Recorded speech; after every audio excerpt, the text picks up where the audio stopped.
Hey everyone, welcome back to the channel. Today, we are diving into one of the most legendary trade networks in history, the Silk Road. What was it? How did it work? And why did it eventually fade away? Stick around because we are about to explore the incredible story of the Silk Road in just 6 minutes. Let's get started. First things first, what exactly was the Silk Road? Despite its name, it wasn't a single road or even a continuous path. Instead, it was a vast network of overland and maritime trade routes connecting China, Central Asia, the Middle East, and Europe. It got its name because silk, one of the most prized commodities from China, was heavily traded along these routes. But the Silk Road wasn't just about silk. It carried spices, tea, paper, ceramics, glass, horses, and even technologies like papermaking and gunpowder.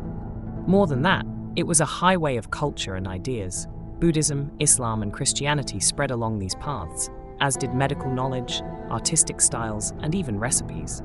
But there was a darker side too, along with trade and ideas.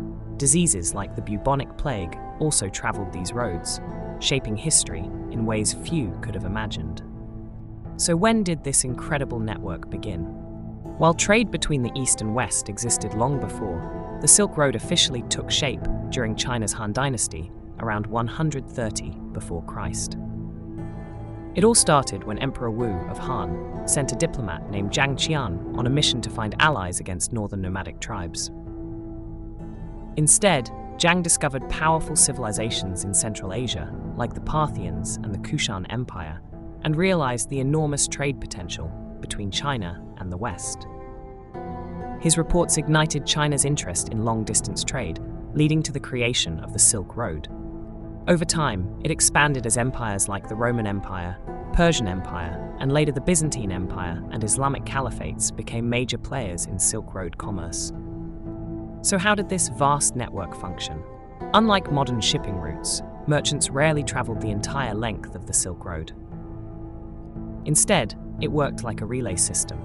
Goods changed hands multiple times before reaching their final destination. For example, Chinese silk might be traded in Central Asia for Persian carpets, which could then be exchanged in the Middle East for Roman glassware. Cities like Samarkand, Bukhara, and Kashgar became major trade hubs where cultures mixed and fortunes were made. But trade wasn't easy. Merchants had to brave harsh deserts like the Taklamakan, whose name means "go in and you won't come out," as well as freezing mountain passes, sandstorms, and months-long journeys. Caravans traveled in groups, often with camels carrying heavy loads of goods. Speaking of hardships, the Silk Road was not just a trading network, it was a battleground. Bandits, nomadic raiders, and even rival kingdoms made the journey incredibly dangerous. The Xiongnu, a powerful nomadic confederation, frequently attacked Chinese traders, leading the Han Dynasty to build military garrisons along the route.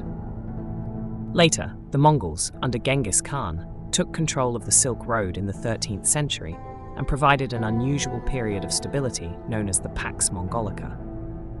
Under Mongol rule, trade flourished like never before, as merchants could travel safely from China to Europe with official Mongol passports. But despite Mongol protection, travelers still faced the threat of disease, deadly weather, and political instability. One wrong turn in the desert, and you might never be seen again.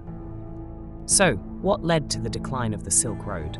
While it remained vital for over 1,000 years, several key factors led to its downfall. The rise of maritime trade. By the late 15th century, European explorers like Vasco da Gama and Christopher Columbus were opening sea routes to Asia. Ships could carry far more cargo than camel caravans, making ocean trade more efficient and less risky. The fall of the Mongol Empire.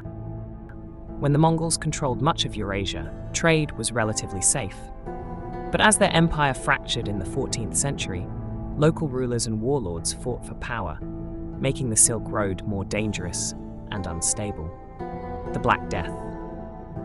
The Silk Road helped spread not only goods, but also one of history's deadliest pandemics. The bubonic plague, which devastated Europe in the 14th century, likely traveled from Central Asia along trade routes, killing millions and disrupting economies. By the time of the Ming Dynasty in China, the government had shifted focus to maritime trade, and the Silk Road slowly faded into history. But its impact never disappeared. And there you have it, the rise and fall of the Silk Road. More than just a trade network, it was a global connector of civilizations. From Chinese silk to Roman glass, from Buddhist monks to Mongol warriors, and from thriving marketplaces to deadly plagues, the Silk Road shaped the world in ways we still feel today. If you found this video fascinating, do not forget to like, subscribe, and hit that notification bell for more history deep dives. Thanks for watching, and I will see you in the next one.